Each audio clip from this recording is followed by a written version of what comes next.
자, 지난 한 주간 말씀 묵상과 기도로 하루를 시작하고 하루를 마치셨습니까?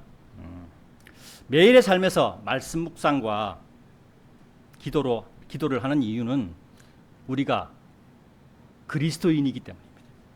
세상 사람들은 그렇지 않습니다. 말씀 묵상과 기도를 하지 않는다면 구원만 받은 것에 머물러 있는 자가 될 것입니다. 천안생명침례교회 성도 여러분은 구원에만 머물러 있는 자들이 되어서는 안 됩니다. 그러한 것은 주님께서 원하시는 것이 아니기 때문입니다. 주님께서 원하시는 것은 우리 각자가 주님께 쓰임받는 자로 변화되는 것입니다. 언제까지 구원만 받은 자로 머물러 있어야 하겠습니까? 성도 여러분은 여러분 자신이 하나님께 쓰임받는 사람이 되기를 각자가 원하셔야 합니다. 주님께서 원하시는 자로 변화되는 기초가 말씀 묵상과 기도입니다. 말씀 묵상과 기도를 통하여 자신을 말씀에 순종할 수 있는 사람으로 변화시켜 가야 하는 것입니다. 말씀 묵상과 기도는 자신을 하나님 아버지께 드리는 경배에 빠지지 않게 인도하는 길이 되는 것입니다. 직장의 문제와 가정의 문제가 나를 걸려 넘어지게 할 수도 있습니다. 말씀 묵상과 기도를 통해서 직장의 문제를 해결해 주시고 또 나를 변화시켜서 가정의 문제를 해결할 수 있도록 인도하실 것입니다. 내가 말씀 묵상과 기도를 통하여 겸손한 사람으로 변화된다면 내가 먼저 양보하게 되고 내 입에서 나오는 말이 부드럽고 겸손한 말이 될 것입니다. 이것이 우리가 말씀 묵상과 기도를 해야 하는 이유입니다. 말씀과 기도 이외에는 그리스도인을 변화시킬 수 있는 것은 아무것도 없습니다. 사도 바울은 골로새서를 기록하면서 자신의 얼굴을 보지 못한 자들에게도 골로새서를 통하여 사도 바울의 마음을 알리기를 원했습니다.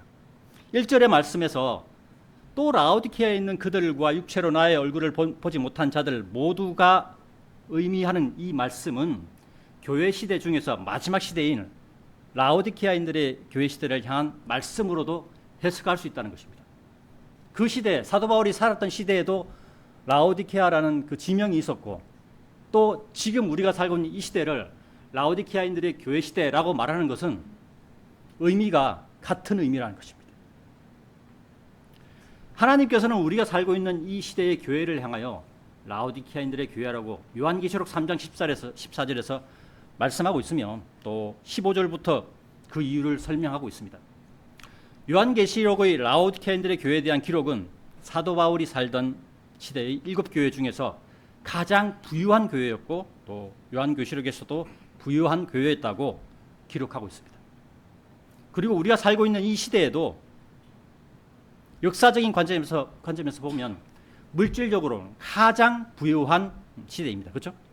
사람이 하늘을 날아다니는 시대, 자동차로 이동하는 것은 기본이 된 시대입니다.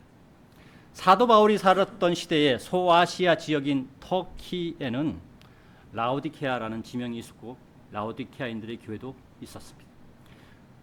성경은 오늘날의 교회를 라오디케아인들의 교회라고 말씀하고 있다는 것은 하나님께서 이 시대, 우리가 살고 있는 이 시대를 어떻게 바라보시는가를 잘 나타낸다고 말할 수 있습니다. 또한 골로새서에만 우리가 좀 읽었던 이 골로새서에만 라오디케아의 지명이 기록되어 있습니다. 다른 서신에는 없어요. 오직 이 골로새서에만 있는데 골로새서의 지역과 라오디케아 지역의 거리가 매우 가까웠다고 합니다. 약 한 9km, 가까운 곳은 9km 정도밖에 안 된다고 합니다. 또한 우리가 유념해야 할 것은 요한계시록 2장과 3장에 기록된 7교회 중에서 칭찬 없이 책망만 받은 교회는 라오디케아인들의 교회라는 것입니다. 다른 교회들은 에베소 교회에서부터 필라델피아 교회까지 그 6교회들은 다 칭찬을 하셨어요. 그런데 라오디케아인들의 교회 시대에만 칭찬이 없었어요. 책망밖에 없었다. 왜냐하면 믿음에서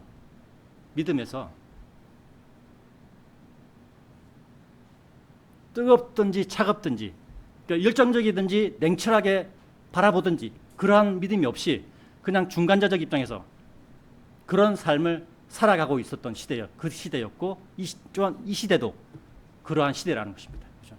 하나님 제일주의로 예수 그리스도 제일주의로 살아가야 되는데 그렇지 않다는 거예요.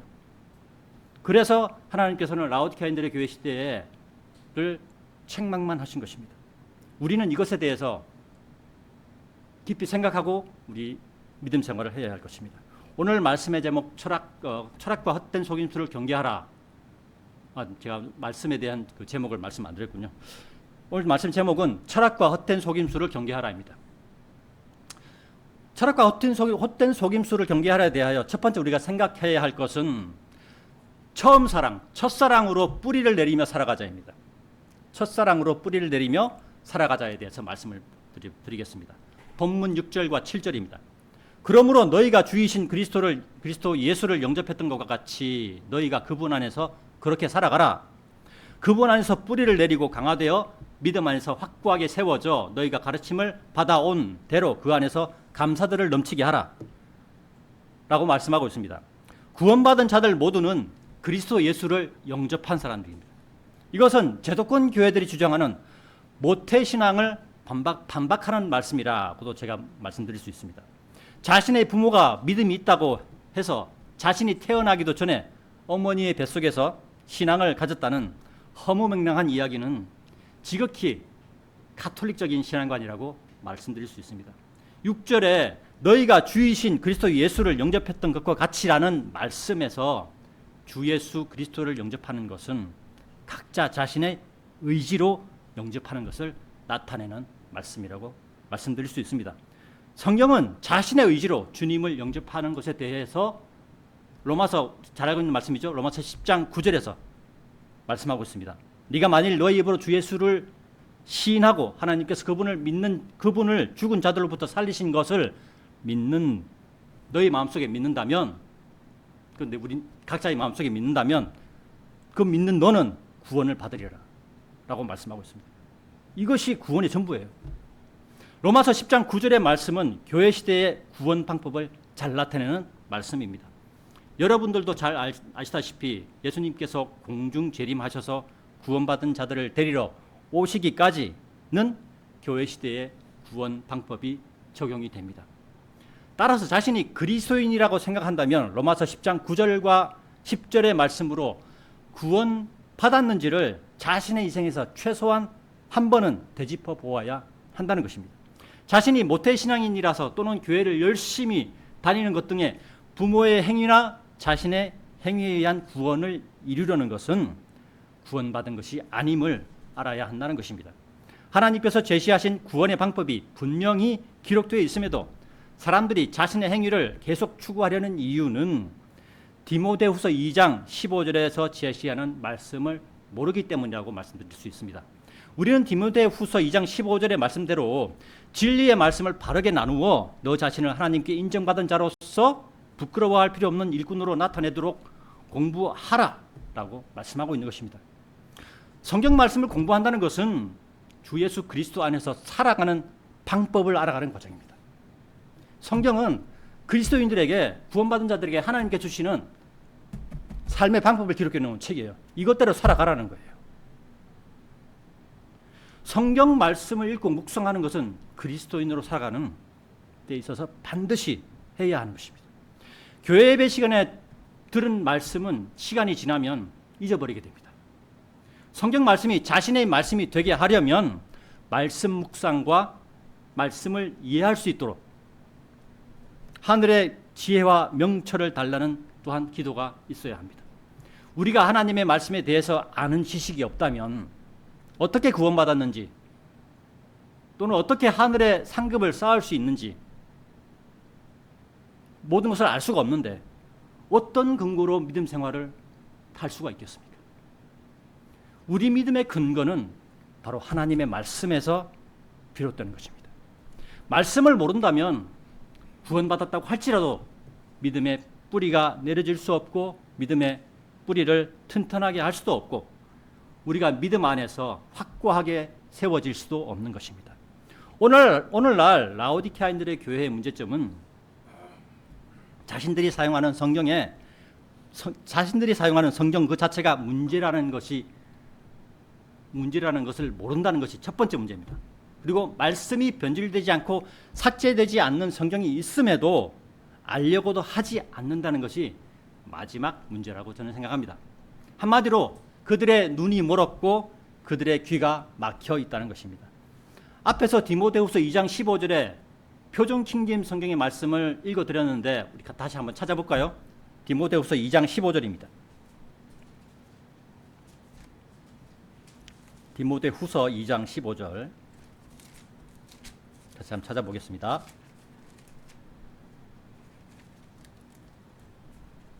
네, 다 찾으신 줄 알고 제가 봉독하겠습니다. 진리의 말씀을 바르게 나누어 너 자신을 하나님께 인정받은 자로서 부끄러워할 필요 없는 일꾼으로서 나타내도록 공부하라라고 되어 있죠. 그죠? 이것이 바른 말씀이에요. 이것이 영어 킹제임스 성경에서 기록되어 있는 말씀을 그대로 한국어로 번역한 말씀입니다. 근데 이 말씀을 개역 한글판 성경, 그러니까 우리가 보통 제도권 교회들이라고 해요. 장로교회, 감리교회, 침례교회 또는 그 성결교회 등의 이 제도권 그 교회들에서 사용하는 성경을 어떻게 표현되냐면 네가 진리의 말씀을 옳게 분별하여 부끄러울 것이 없는 일꾼으로 인정된 자로 자신을 하나님 앞에 드리기를 힘쓰라 이렇게 얘기하고 있어요. 자, 무엇이 더 명확합니까? 말씀은 명확해야 돼요. 말씀은 정확하게 사람의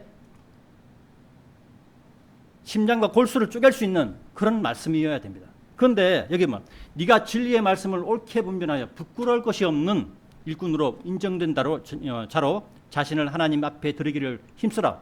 이게 무슨 말인가요? 쉽게 언뜻 이렇게 해석이 안 되죠. 어떤 말씀이 더 명확하게 들립니까? 저는 표준 킹제임스 성경이 더 명확하게 들립니다. 이 말씀을 보더라도 개역 한글판 성경을 사용하는 사람들도 자신들이 사용하는 성경에 충실한 믿음 생활을 하고 있는 것이 확실한 것입니다. 그죠? 그들도 열심히 합니다. 그런데 문제점은 말씀이 달라서 사람의 행동이 다르게 된다는 것에 있습니다. 표준 킹제임스 성경을 보는 사람은 말씀을 나누고 공부하게 됩니다. 왜? 성경에서 그렇게 말씀하고 있으니까.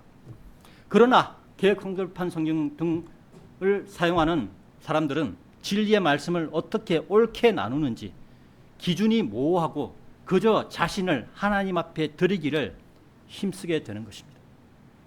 그래서 그들은 새벽기도 열심히 합니다. 금요 철야기도도 열심히 합니다. 수요기도도 빠지지 않고 합니다. 그런 육신적인 행동을 열심히 하는 거죠. 공부하라는 말씀이 없으므로 그들은 또한 공부하지 않습니다. 공부하지 않으니까 이 말씀을 모르니까 쉽게 이단에 넘어가는 거예요. 쉽게 말씀을 잘못 해석하는 곳에 넘어가 버리는 거예요. 이런 성경을 가지고는 자신을 하나님 앞에 드린다고 힘쓰지만 결국에는 지쳐 쓰러지게 되는 것입니다. 그 말씀이 부족하기 때문에 그 말씀이 사람의 영적인 부분에 지식을 충분하게 말씀으로 적셔줘야 하는데 그러지 못한다는 거예요. 그러니까 결국엔 지쳐 쓰러지게 되는 것입니다. 그러다가 세상의 것에, 세상의 유혹에 빠지면 헤어나올 수 없는 그런 사람으로 변하는 것입니다. 자신의 행위로 구원을 얻었음을 나타내려고 힘쓰는 그러한 자들이 될 수밖에 없는 것입니다. 진리의 말씀이 자신에게 영향을 끼치게 하여 그렇게 되어야 되는데 진리의 말씀이 그 자신에게 영향을 끼쳐야 되는데 말씀이 변질되고 삭제되어 있으므로 사람에게 영향을 끼칠 수 없는 빈 깡통과 같은 알맹이 없는 성경에 불과한 것입니다. 이러한 그러한 말씀에는 성령님도 함께 아시지 않는 것입니다. 본문 6절에서 그러므로 너희가 주이신 그리스도 예수를 영접했던 것과 같이라는 말씀이 있습니다. 이 말씀은 처음 믿었을 때의 열심과 열정, 한 줄기 빛을 찾은 듯한 느낌의 그런 상태의 그 감정을, 그러한 상태의 기분을 나타내는 것입니다. 한마디로 예수님에 대한 첫사랑의 상태를 말하는 것입니다. 아, 이것이구나. 이것이 진짜 구원이구나. 나는 한 줄기 빛을 찾았다는 그런 느낌을 얘기하는 것이죠. 그리스도인은 이 그 첫사랑의 상태를 잊어버려서는 안 되는 것입니다. 그래서 6절에서 너희가 그분 안에서 그렇게 살아가라 라고 말씀하는 것입니다. 이것은 구원받은 자가 어떻게 살아가야 하는가에 대한 방법을 제시하는 말씀입니다. 이렇게 살아간다면 우리는 하늘나라의 상급을 쌓게 되는 것입니다. 성경은 구원의 조건을 어렵게 제시하지 않습니다. 그죠? 누구든지 주 예수 그리스도를 마음으로 믿고 입으로 시인하면 구원받는다고 성경은 정확하게 제시하고 있습니다. 어떤 것을 물질을 많이 드려야 된다거나 착한 행동을 많이 해야 된다거나 이런 것이 전혀 없습니다. 그죠? 성경은 믿음을 지키며 믿음을 성장시키는 조건을 또한 어렵게 제시하지 않습니다. 구원받고 난 다음에 믿음이 성장되어야 되죠. 그 조건도 어렵게 제시하지 않아요. 특별한 행위를 요구하는 것이 아닙니다. 너희가 주이신 그리스도 예수를 영접했던 것과 같이 너희가 그분 안에서 그렇게 살아가라. 영접했을 때 그 상태 그대로 살아가라는 거예요. 그리고 7절의 말씀은 6절의 말씀에 대한 자세한 설명의 말씀입니다. 어떻게 살아갈 것인가에 대한 말씀이라는 것이죠. 7절에서 그분 안에서 뿌리를 내고 강화되어와 믿음 안에서 확고하게 세워져는 같은 의미의 말씀입니다. 나무의 뿌리가 깊고 여러 갈래로 퍼져 있는 나무는 쉽게 넘어지지 않습니다. 부러질지언정 뽑히지는 않죠. 우리가 그 태풍 같은 거 많이 왔을 때 보면 나무가 이렇게 쓰러져 있는 것들 보죠. 근데 쓰러져 있는 나무는 뿌리채가 뽑혀요. 근데 부러진 나무들은 뿌리가 뽑히지 않죠. 그 이유는 뿌리가 강하게 받치고 있기 때문입니다. 이와 같이 우리의 믿음도 진리의 말씀을 바르게 나누고 우리 자신을 하나님께 인정받은 자로서 부끄러워할 것이 없는 부끄러워할 필요 없는 일꾼으로 나타내도록 공부한다면 우리의 믿음이 주 예수 그리스도 안에서 뿌리를 내리고 강화되는 것입니다. 우리의 믿음이 주 예수 그리스도의 믿음 안에서 확고하게 세워지는 것입니다. 오늘 말씀의 제목 철학과 헛된 속임수를 경계하라에 대해서 두 번째로 생각해 볼 것은 철학과 헛된 속임수를 경계하라에 대해서 말씀을 드리겠습니다. 철학과 헛된 속임수를 경계하라. 본문 8절과 10절입니다. 8절에서 10절입니다. 어떤 사람도 철학과 헛된 속임수로 너희를 약탈하지 못하도록 경계하라. 그것들은 사람들의 전통을 따르는 것이요 세상의 초보 원리들을 따르는 것이지 그리스도를 따르는 것이 아니니라. 이는 그분 안에는 신격의 모든 충만함이 몸의 형체로 거하시기 때문이라. 10절입니다. 그런즉 너희는 그분 안에서 온전하니 그분께서는 모든 정사와 권능의 머리시라 라고 말씀하고 있습니다. 마귀가 지배하는 이 세상은 철학과 헛된 속임수로 가득한 세상입니다. 오늘 처음 오신 우리 그 권정서 자매님의 어머님은 약간 이해가 되지 않는 부분들일지라도 좀 이렇게 제가 나중에 설명을 해드릴 테니까 듣고 계시기 바랍니다. 철학은 세상의 학문에 속합니다. 하나님과는 아무런 관계도 없는 세상의 학문일 뿐이라는 것입니다. 그리고 철학의 사전적인 뜻은 인간과 세계에 대한 근본 원리와 삶의 본질 따위를 연구하는 학문이라고 기록되어 있습니다. 그런데 철학은 인간 자신이 어디에서 왔는가를 따질 때 하나님에 의한 창조론은 거부합니다. 따라서 철학은 이 세상의 모든 것을 하나님을 배제한 자연 진화론에 집중하여 설명하는 것입니다.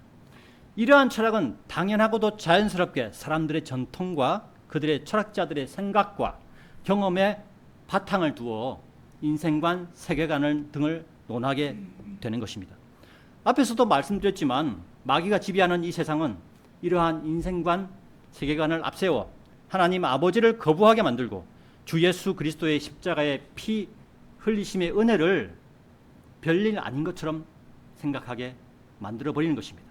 결국 철학은 사람들은 주 예수 그리스도를 알지 못하게 만들고 구원받았다고 하더라도 주 예수 그리스도로부터 멀어지게 만드는 마귀의 도구라고 말씀드릴 수 있습니다. 따라서 철학은 사람을 속이는 학문에 불과한 것입니다. 사람은 모두가 구원받고 하늘나라로 가야 하는데 구원받지 못하게 만들어서 지옥으로 인도하는 헛된 속임수에 불과한 것이다 라고 말씀드릴 수 있습니다. 그리고 구원받았다고 하더라도 믿음을 지키는 행동을 못하게 하도록 유도하는 것입니다. 그래서 성경은 골로새서 2장 8절에서 너희를 약탈하지 못하도록 경계하라 라고 말씀하고 있는 것입니다. 이것에 대해서 잠깐 예를 든다면 제독권 교회든 어든 간에 믿음을 이렇게 어릴 때부터 지켜가서 어른이 되었습니다. 청년이 되었어요. 그 청년이 돼서 학교를 졸업하고 이제 직장을 사회로 나가죠. 그렇게 되면 어떻게 됩니까? 보통 열에 8, 9명은 세상으로 빠져버려요. 왜 그러냐면 그 철학과 헛된 속임수에 넘어가 버린다는 거죠. 우리의 정신, 우리의 마음, 우리의 생각을 약탈하지 못하도록 경계해야 하는 것입니다. 철학은 하늘에 계신 하나님 아버지와 주 예수 그리스도를 생각하지 못하게 만들고 바라보지 못하게 하는 그러한 능력이 있습니다. 바로 마귀의 능력이죠. 우리 각자의 생각을 성경 말씀이 아닌 철학에 내어주면 철학의 사상에 우리의 생각, 마음을 빼앗기게 되는 것입니다. 이러한 논리는 이 세상의 물질, 종교, 스포츠, 취미와도 관련되는 논리입니다. 우리 각자의 생각을 성경 말씀이 아닌 물질에 내어주면 물질이 우리의 생각과 마음을 빼앗아 갈 것입니다. 우리 각자의 생각을 성경 말씀이 아닌 세상 종교에 내어주면 세상 종교의 편리함이 우리의 생각과 마음을 빼앗을 것입니다. 제가 종교라고 말씀드린 이유는 세상 종교는 술 마시는 것에 상당히 관대합니다. 조상에게 제사 지내는 것에도 상당히 관대하죠. 그리고 제사를 추도 예배라는 포장된 언어로 유혹을 하기도 합니다. 그래서 세상 종교도 하나님 말씀에 하나님께 집중해야 되는 그러한 그리스도인에서 세상으로 빠져나가게 만든다는 것입니다. 우리 각자의 생각을 성경 말씀이 아닌 내가 좋아하는 어떤 것에 내어주면 내가 좋아하는 어떤 것이 나를 성경 말씀에서 멀어지게 하는 것입니다. 이런 모든 것들이 헛된 속임수이며 그러한 것들이 너희를 약탈하지 못하도록 경계하라고 성경은 골로새서 2장 8절에서 말씀하고 있는 것입니다. 또한 성경은 골로새서 2장 8절에서 그것들은 사람들의 전통을 따르는 것이요 세상의 초보 원리들을 따르는 것이지 그리스도를 따르는 것이 아니라 라고 말씀하고 있습니다. 성경은 세상 철학에 대해서 헛된 속임수라고 경고하고 있으며 세상의 편리한 것들이 헛된 속임수라고 경고하고 있는 것입니다. 요즘 우리가 태어나고 살아가는 이 땅 대한민국에 세상 정치에 관한 유혹이 너무 많습니다. 세상 정치는 사람들을 진보와 보수로 나누죠. 중간은 없습니다. 각자가 사회를 바라보는 기준으로 사람들은 진보냐 보수냐에 속하게 만듭니다. 이것 또한 세상의 속임수에 불과한 것인데 이 땅에 뿌리를 박고 살아가는 사람들의 처지에서는 자신들의 기준으로 진보나 보수에 기대어 살아갈 수밖에 없습니다. 이것이 세상에 속한 사람들의 한계라고 말씀드리는 것입니다. 사람들은 자신의 판단 기준에 의한 정의를 생각하고 자신이 생각하는 정의에 의해 보수나 진보를 선택하고 살아갑니다. 성도 여러분 한번 생각해 보십시오. 진보는 악으로 향하는 급행열차이고 보수는 악으로 향하는 완행열차이다. 진보나 보수나 악으로 향하는 것은 마찬가지이며 속도가 다를 뿐이라는 것입니다. 이것은 기독교의 세계관인 예수님께서 오셔서 이 땅을 멸하시려 그러니까 이 세상이 종말론하고 관계되는 말씀이죠. 그렇죠? 이 땅의 모든 것들은 급하게 망하느냐 천천히 망하느냐 이 차이일 뿐이라는 것입니다. 세상 사람들은 하나님의 말씀을 모르니 진보나 보수에 매달릴 수밖에 없을 것입니다. 성경은 이러한 세상의 정치나 세상의 권력에 대해서 어떻게 대응하여야 하는지 말씀하고 있습니다. 즉 그리스도인으로 어떻게 살아가야 하는가에 대해서 말씀하고 있는 것입니다. 디도서 3장 1절부터 9절을 찾아보겠습니다. 디도서 3장 1절부터 9절입니다.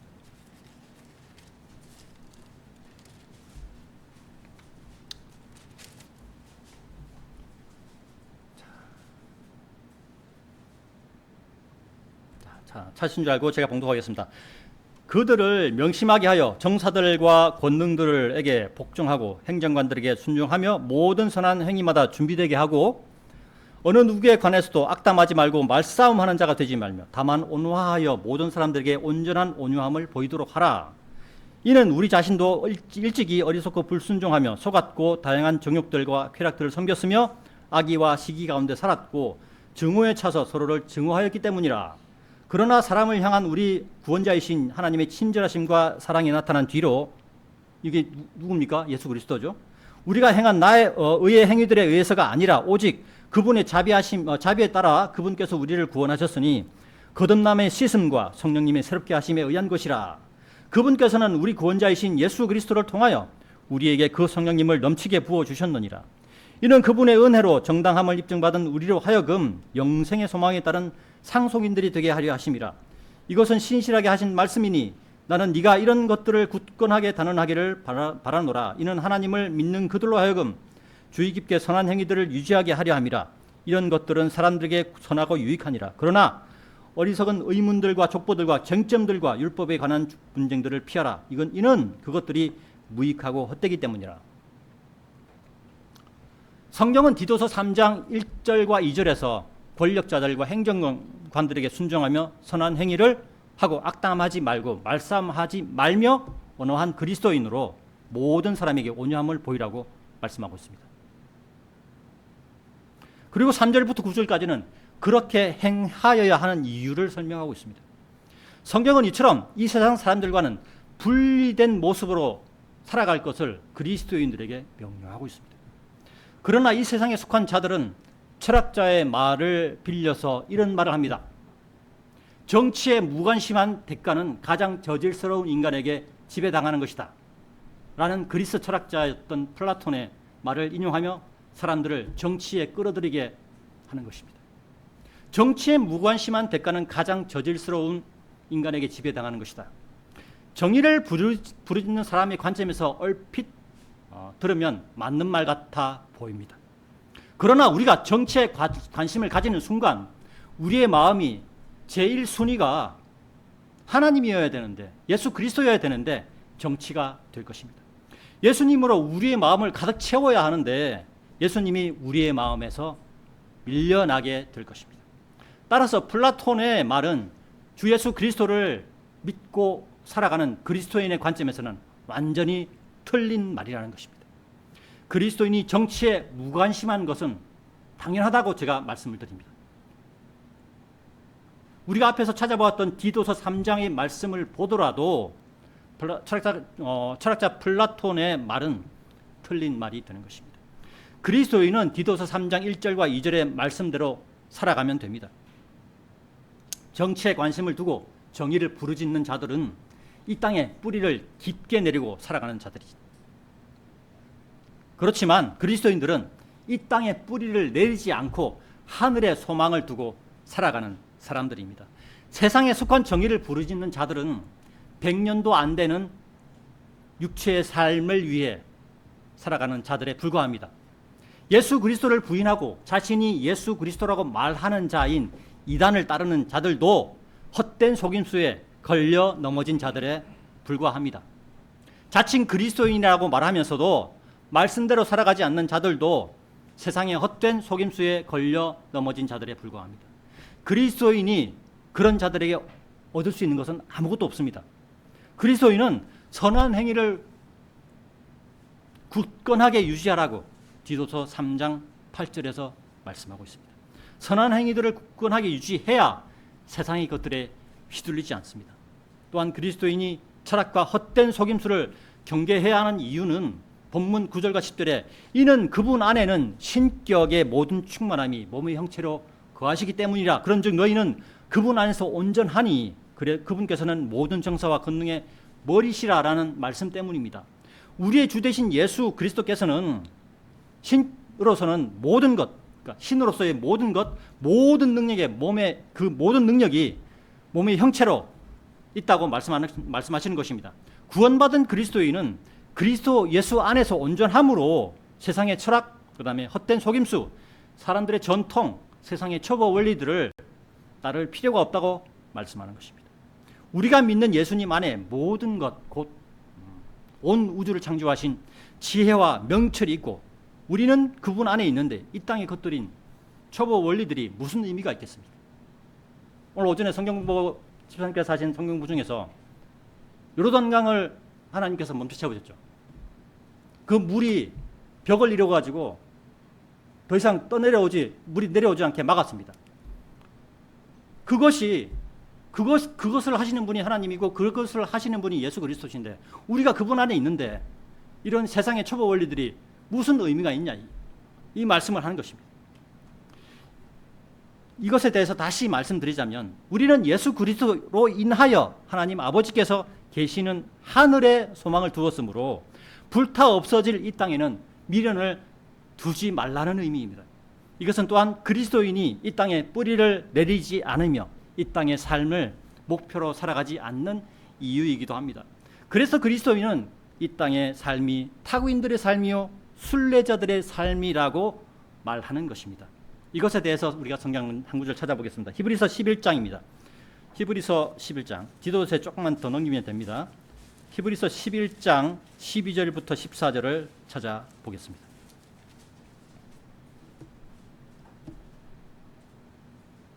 찾으신 줄 알고 봉독하겠습니다. 그러므로 심지어 마치 죽은 자와 다름없던 한 사람인 그에게서 창공에 있는 허다한 수의 별들과 해안 기슭에 있는 무수한 모래같이 이처럼 많은 이들이 나왔느니라. 여기서 그는 아브라함입니다. 아브라함이 100세에 독자 이삭을 자신에서 나온 자기의 정실 부인인 사라와 자기의 자신에 나온 유일한 독자 이삭을 낳았죠. 100세에 낳았습니다. 그 얘기를 하는 겁니다. 그리고 그 이삭으로부터 많은 사람들이 생겨났습니다. 그 얘기를 하는 것입니다. 13절입니다. 이들 모두가 그 약속하신 것들을 받지 못한 채 믿음 안에서 죽었으나 아득히 떨어져 있는 그것들을 보았고 그것들에 대해 확신하게 되었으며 그것들을 기꺼이 받아들였고 자신들이 지상에서는 타국인들이요 순례자였음을 고백하였느니라. 14절입니다. 이는 그러한 것들을 말하는 자들은 자신들이 어떠한 본향을 찾고 있음을 분명하게 선언하기 때문이라. 여기서 본향은 하나님이 계시는 하늘나라입니다. 그리스도인들은 돌아가야 할 곳인 본향이 있는 사람들입니다. 그러나 구원받지 못한 세상 사람들은 이 땅에 뿌리를 깊게 내리고 살아가는 사람들이므로 육체가 죽으면 그들의 혼이 돌아가야 할 곳은 이 땅의 깊은 곳에 있는 감옥, 곧 지옥이라고 말하는 것입니다. 오늘 말씀의 제목 철학과 헛된 속임수를 경계하라에 대하여 마지막으로 세 번째, 그리스도의 할례를 받았음을 우리는 그리스도인은 그리스도의 할례를 받았음을 기억하자에 대해서 말씀드리겠습니다. 본문 11절과 13절입니다. 그분 안에서 또한 너희가 사람들의 손으로 이루어지지 않은 할례로 할례 받았으니 그리스도의 할례로 육신의 죄들의 몸에서 몸을 벗게 되었느니라. 너희가 침례 안에서 그분과 함께 장사되었으며 또한 그분 안에서 그분과 함께 살아났으니 죽은 자들로부터 그분을 살리신 하나님의 시행에 대한 믿음을 통해서라. 그리고 너희 죄들과 너희 육신의 무할례 가운데서 죽어있던 너희를 그분께서 그분과 함께 되살아나게 하시어 모든 범법들에서 너희를 용서하셨느니라. 주 예수 그리스도를 믿고 구원받은 사람은 모두 그리스도께서 행하시는 할례를 받은 사람입니다.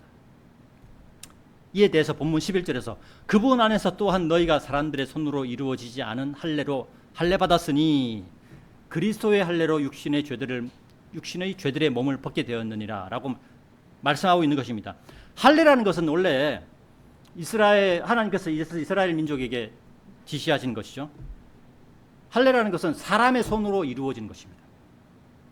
그러나 본문 11절에서 말씀하는 할례는 사람의 손이 아닌 그리스도께서 십자가에 피를 흘리신 것으로 그리스도께서 십자가에 흘리신 피를 믿는 믿음으로 이루어지는 할례입니다.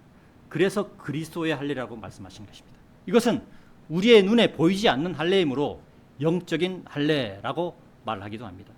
즉 주 예수 그리스도께서 십자가에 죽으시고 피 흘리신 그 피로 나의 혼이 죄에서 깨끗하게 되었고 구원받았음을 믿는 것과 동시에 나의 혼에 있는 죄가 잘려 나가며 혼이 죄에서 해방되었음을 나타내는 말씀입니다.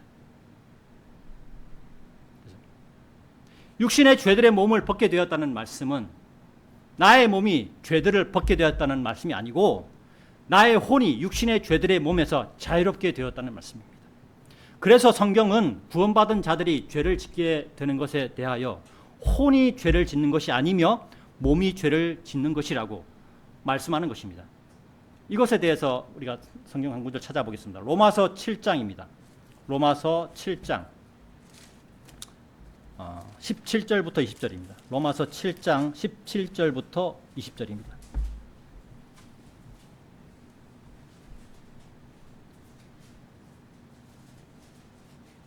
네. 제가 봉독하겠습니다. 그렇다면 이제 그것을 행하는 이는 내가 아니라 다만 내 안에 거하고 있는 죄니라. 이는 내 안에, 즉 내 육신 안에라는 거죠. 내 육신 안에 선한 것이 전혀 거하고 있지 않음을 내가 알기 때문이라. 나에게 하려는 의지가 있으나 그 선한 것을 수행하는 방법을 내가 발견하지 못하노라. 이는 내가 바라는 선을 내가 행하지 아니하고 오히려 내가 바라지 아니하는 악을 내가 행하기 때문이라. 여기서 나는 혼입니다. 혼. 이제 만일 내가 해서 내가도 혼입니다.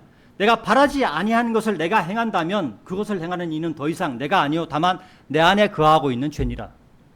성경은 사람 안에는 혼과 죄가 있다는 것을 알려주는 말씀입니다. 아담이 죄를 짓기 전에는 몸과 혼과 영으로 구분되어 있었습니다. 사람은. 그런데 죄를 짓게 되면서 몸과 혼이 죄로 둘러싸이게 되어 몸과 혼이 죄로 인하여 하나처럼 인식되었습니다. 그리고 영은 하나님을 잊어버린 상태가 된 것입니다. 사람이 태어나면 원죄로 인하여 영은 하나님을 알지 못하는 상태로 태어납니다. 우리는 이것을 영이 죽었다라고 표현을 합니다.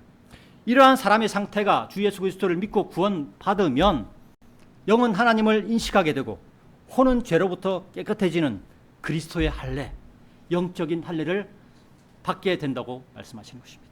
그러나 사람의 몸은 여전히 죄의 종으로 존재하게 되며 사람의 몸 안에는 죄가 제거된 혼과 죄가 공존하고 있다는 것입니다. 이러한 사람의 상태를 로마서 7장 17절에서 24절의 말씀이 설명하는 것입니다. 그리고 25절의 말씀에서 우리가 읽었던 7장 17절 그 이후의 마지막 절입니다. 25절 말씀에서 나는 우리 주이신 예수 그리스도를 통하여 하나님께 감사드리노라 라고 예수님 때문에 구원받았음에 감사드린다고 말씀하고 있는 것입니다.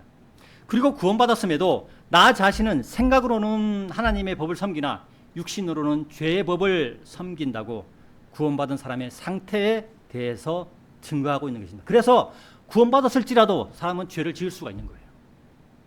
이것이 완전하게 없어진 것, 몸이 변화되는 그 시기가 예수님께서 공중에서 우리를 부르시는 그 휴거가 그것이 완성이 된 것입니다.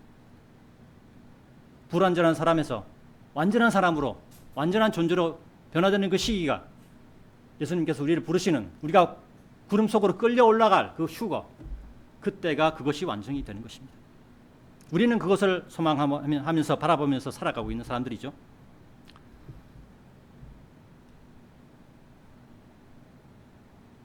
본문 11절은 구원받았음을 영적인 할례인 그리스도의 할례에 비유하여 말씀하는 구절입니다. 12절은 구원받았음을 침례에 비유하여 말씀하는 구절입니다. 11절과 12절을 구약시대 이스라엘이 받았던 육체의 할례와 물침례의 의미를 생각하면 비교가 쉽게 될 것입니다.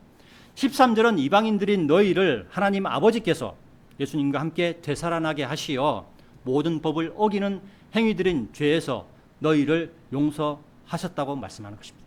왜? 누구 때문에? 예수님 때문에. 원래 우리는 죄 때문에 지옥으로 갈 수밖에 없는 존재였지만 우리가 예수님을 믿음으로 하나님께서는 우리를 너 죄 없다라고 말씀하시는 거예요. 하나님 앞에 갈 수 있는 존재 자격은 죄가 없어야 돼요. 죄가 있는 존재는 하나님 앞에 갈 수가 없습니다.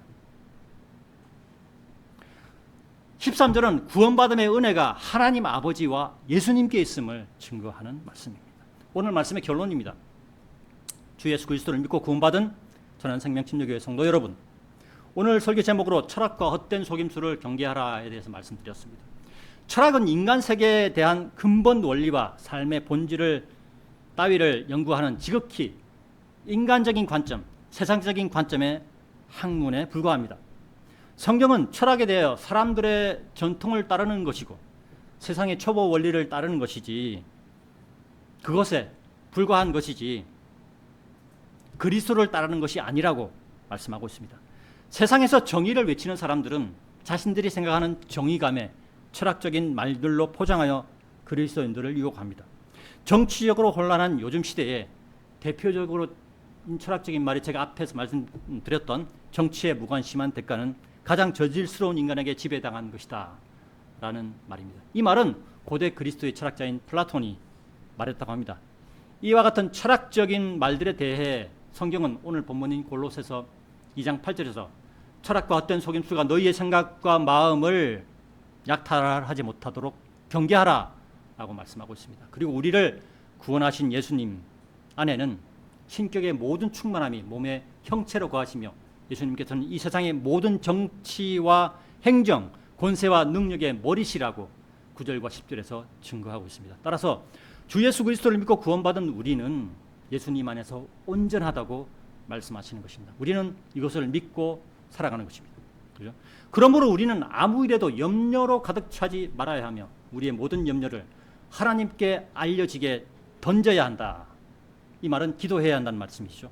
하나님께 알려지게 기도해야 한다라고 빌립보서 4장 6절과 베드로전서 5장 7절에서 말씀하고 있습니다.